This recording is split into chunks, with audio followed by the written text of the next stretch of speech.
I'm so glad you're asking these questions. This is a very important topic. Design equity is the idea that all people, no matter who you are, your age, your race, your social economic status, that you deserve equal access to well-designed spaces. I sat down with an interior designer who does advocacy work around this issue. She explains why this is such a problem and who is most affected by it. Take a look.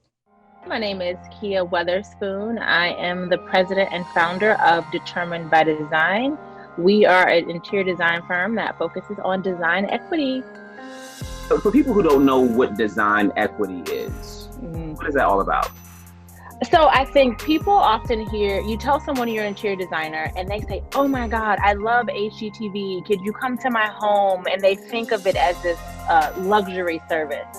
And design equity is saying, no, interior design is not a luxury for a few, but a standard for all. So the design equity is advocating for those people and those communities who often get overlooked when you hear phrases like, it's too nice for this demographic. These people don't need this level of design, aesthetic, and beauty in their home. And it really shines a light a lot on affordable and low income housing. Can you give me some examples of what inequities look like in design? Oh, absolutely. One is property management and leasing, staff. They always say we need to have our eyes on the door. You see this kind of pan-octagon leasing window where it's reminiscent of a prison. And I think people don't realize that's a harsh visual to walk into the front door of your home. Does this become a race issue at some point? If you look at any major metropolitan area, right, and who's in affordable housing, it's predominantly minorities.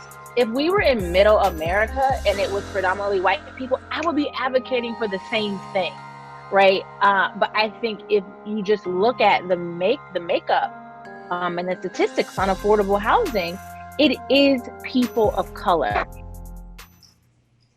Weatherspoon's work is not only limited to housing. She also works with small businesses that serve underserved communities as well as minority communities. Now, she says one of the most important things that we can all do is start advocating on the front end of these projects. So talk to lawmakers, talk to the developers about their teams. Are they diverse? And do they plan on building well-designed spaces for your community, no matter the income level of the residents and the location? And as always, you guys, we always want to hear from you in this segment. If you know a person or a topic we should feature in our For the Culture segment, shoot me an email or shoot me a social media message. All the information should be up there right there on your screen.